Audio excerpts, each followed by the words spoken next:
बेटा आज का अपना टॉपिक है बेसल्स इंटरपोलेशन फार्मूला। बेटा बिल्कुल सिंपल मैथड ना समझाऊंगा, तुम बड़े ध्यान नाल पढ़ियो। अपने बेटा प्रूव करना है y equal to y not plus y one by two plus p minus one by two delta y one y not plus p minus one by two factorial delta square y minus one plus delta square y not upon two. फिर बेटा p minus one upon three factorial p minus one by two delta cube y minus one. Next plus one into p minus one into p minus two upon four factorial into delta four y minus two delta four y minus one upon two plus. बेटा मैं उसको समझा दूंगा difference table बना के कि मैं सुने लिखना है। पर ये पहला सब तो पहला फर्स्ट दा प्रूफ है। देखो सुनो पिछले लेक्चर दे विच बेटा इंटरपोलेशन फॉरवर्ड बैकवर्ड ते अपने पढ़िया सी बेटा स्ट्रिलिंग फार्मूला ते हुण आपां करन लग्या बेटा बेसल्स इंटरपोलेशन फार्मूला। तो हुण अपने बेटा इस दे विच किवें करना बिल्कुल सिंपल मैथड नाल समझा रहा बेटा सुनो 1% भी इस प्रॉब्लम नहीं आनी। अपने recall goes forward interpolation formula जो मैं उसको प्रूव करवाता सी बेटा वो लिख लो की सी बेटा y equal to y not plus p delta y not plus p minus one this. So हमने इस दे विच बेटा एक ट्रिक ध्यान रखना है। फर्स्ट थर्ड ते fifth term divide into equal part. बेटा ध्यान रखना है ना इक्वल पार्ट्स दे विच की करना है डिवाइड करना है कि first third and fifth term. First term बेटा है y equal to y not plus y not upon two. Second term as it. Third term बेटा one by two p minus one upon two factorial delta square y minus one p minus one upon two factorial delta square y minus one. First third and fifth fourth as it p plus one p minus one upon three factorial delta cube y minus one plus one by two plus one by two p plus one p minus one p minus two upon four factorial delta four y minus two plus p plus one p minus one p minus two upon four factorial delta four y minus two. So बेटा मैंने की किया first third ते fifth term ਨੂੰ split करता equal parts ਦੇ ਵਿੱਚ। सो बेटा ध्यान रखना इस पॉइंट का। फिर जी सैकेंड स्प्लिट की टर्म वैसे ट्रिक है बेटा जी सैकेंड टर्म की है उसका जो सैकेंड पार्ट है इसमें मैं चेंज कर रहा हूँ using difference formula. We know that बेटा आपको पता है भी डेल्टा वाई नॉट याद है बेटा डेल्टा वाई नॉट की equal c y one minus y not. Okay तो आप पहले वाई नॉट की इक्वल आ गए y one minus delta y not. देखो सेकेंड टर्म मैं उरे पुट करूँ वाई नॉट की पहले उस तो next delta square y minus one बेटा इसकी जरूरत पैने उरे वैल्यू पुट करनी है। फिर बेटा वाई माइनस वन कर लो माइनस वन तो उरे कितना आ गया माइनस वन करता बेटा y zero minus delta y minus one. अपन कितना चाहिए बेटा उरे delta square. So delta square y minus one कि इक्वल बन गया बेटा delta square y not delta square into delta cube y minus one. एक मैं बेटा यही टर्म यूज करनी है। Next delta four y minus two बेटा पहला वाई माइनस टू कर लो कितना बन गया y minus one minus delta y minus two इस चो माइनस वन करता। फिर उन्हें कितना चाहिए delta four y minus two. Okay कितना बन गया delta four y minus one minus delta five y minus two. So बेटा इस रिजल्ट की वैल्यू मैं उरे पुट कर हूँ। देखो बेटा इनविच पुट कर लग गया ओके पुट इन फर्स्ट लिख ले लो फर्स्ट में की कर लगा पुट कर लो। देखो बेटा क्या आ गई value y equal to y not upon two, ये मैं एज इट रख रहा बेटा y not upon two. Second y not की वैल्यू बेटा पुट कर रहे हैं y one minus delta y not. Second put करने जो पार्ट स्प्लिट किया सैकेंड पार्ट पुट करना p delta y not plus one by two into P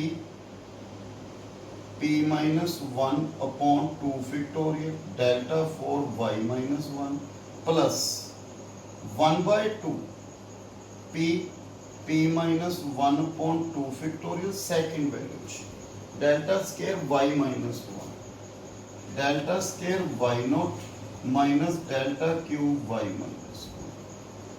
फिर next as it p plus one p p minus one upon three factorial delta cube y minus one. Next one by two p plus one p p minus one p minus two upon four factorial delta four y minus two plus one by two p plus one p p minus one p minus two upon four factorial into delta four y minus two delta four y minus one plus minus delta five y minus two. Okay बेटा up to so मैंने second part दे विच ये values की करते हैं बेटा put करते हैं। हुण देखो इसमें देखो बेटा की आ गया बेटा मेरे लो y y not plus y one upon two. बिल्कुल सिंपल मैथड है बेटा ध्यान नाल करना है, इस तो सिंपल मैथड नहीं हो सकता y not plus y one upon two. Okay बेटा देखो फर्स्ट वैल्यू आ गई पुत मेरे लो। नेक्स्ट इन्ना देखो बेटा this term and this term इस दे विचों डेल्टा वाई नॉट की आ रहा है common p minus one by two आ गया p minus one by two delta y naught. Clear बेटा देखो अपनी सेकंड टर्म। नेक्स्ट देखो बेटा इस दे विच हुन ए अपने हो गया पूरे बेटा terms.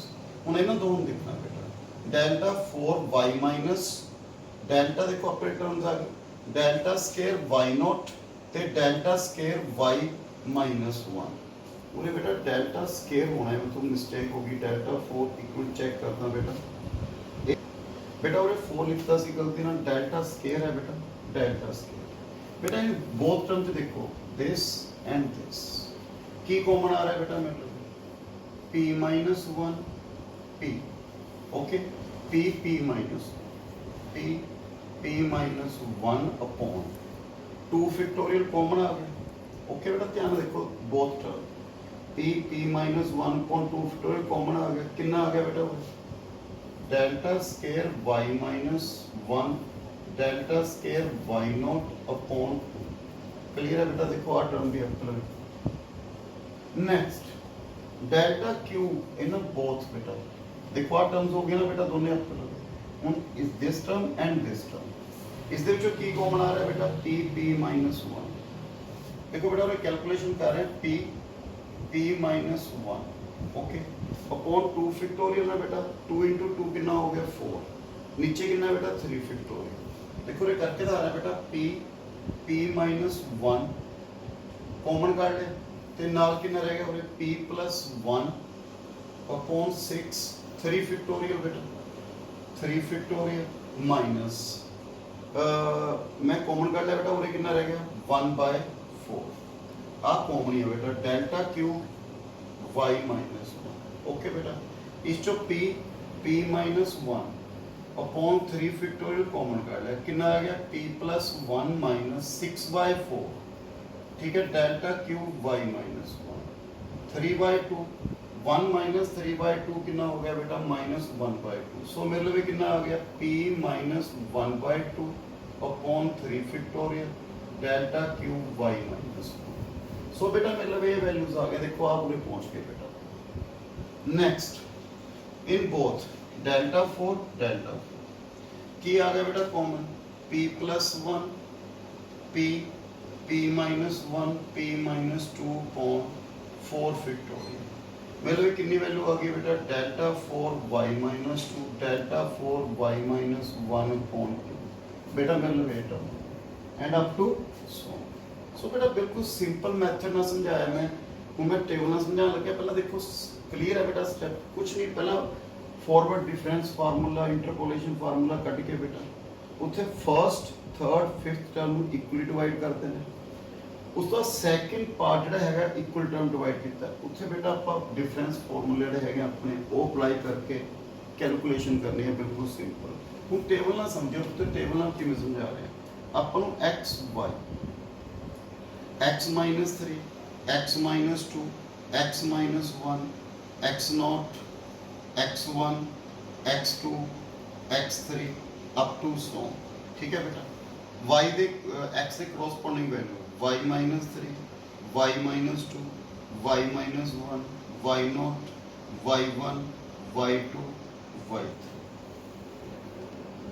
delta y minus 3 delta y minus 2 delta y minus 1 delta y naught delta y1 delta y2 delta square y delta square y minus 3 delta square y minus 2 delta square y minus 1 delta square y naught delta square y delta cube y कितनी term आ गई बेटा delta cube y minus 3 delta cube y minus 2 delta cube y minus 1 delta cube y naught delta 4y delta 4 y minus 3 delta 4 y minus 2 delta 4 y minus 1 बेटा इसका difference table बनाइए फिर सुनने के centre वाली values है देखो first जो अपने स्टर्लिंग फार्मूला पढ़े ਉਹਦੇ ਵਿੱਚ फर्स्ट वैल्यू 1 सेलेक्ट करते सी पूरे सुनने 2 सेलेक्ट करनी है ओके बेटा देखो y0 plus y1 by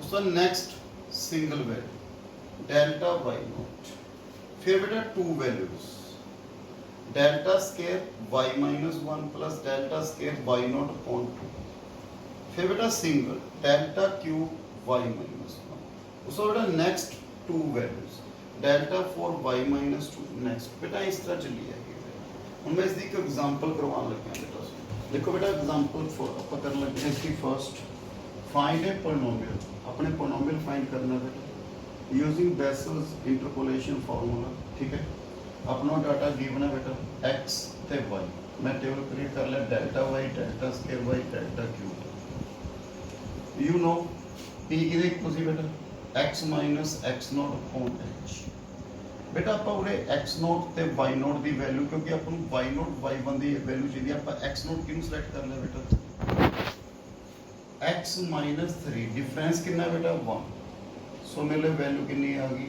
x minus 3 फिर अपना रिजल्ट सी बेटा y0 plus y1 फिर सिंगल फिर की सी बेटा डबल वैल्यू फिर की आ गई सिंगल जी सो बेटा रिजल्ट लिखा है मैंने की लिखा है y equal to सो पता पॉलिनोमियल y किदे इक्वल ਹੁੰਦਾ बेटा fx सो इस रिजल्ट ਨੂੰ देखो बेटा ये रिजल्ट मैं बेस्ट रिजल्ट लिखा है इसको अपने यूज कर सो पहला देखो ये किदी वैल्यू होगी y0 ਤੇ y1 किमें लिखांगे बेटा fx या y equal to fx equal to y0 कितना 9 plus 12 by 2 ओके बेटा प्लस p कितना बेटा x minus 3 minus 1 by 2 okay एक इसी डेल्टा y0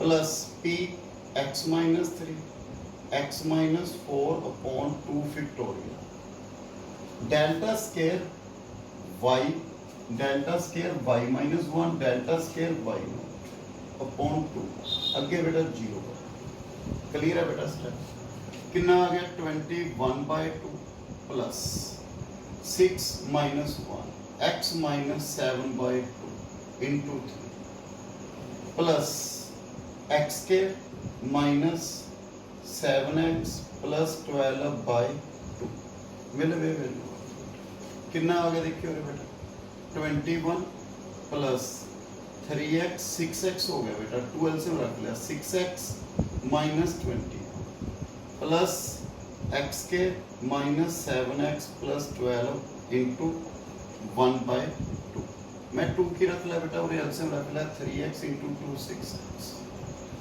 देन कितना आ गया बेटा 1 बाय 2 x के 6x -7x कितना आ गया -x 21 है 21 कैंसल +12 सो एक ही आ गया पुत्र आपके लगे पॉलिनोमियल आ गया सो बेटा ये मैं इसमें बेसिस इंटरपोलेशन फार्मूला प्रूव कराया पेपर च प्रूव भी आता है सो प्लीज़ इसमें पहला चंगी तरह रिजल्ट नूं करना है तो मैं लिंक दे दूंगा पुत्र जिहड़ा मैं फॉरवर्ड इंटरपोलेशन फार्मूला प्रूव कराया सी एक बार उन्हें जरूर देखियो एंड ये एग्जाम्पल्स ते क्वेश्चन ट्राई करने हैं थैंक यू वेरी मच।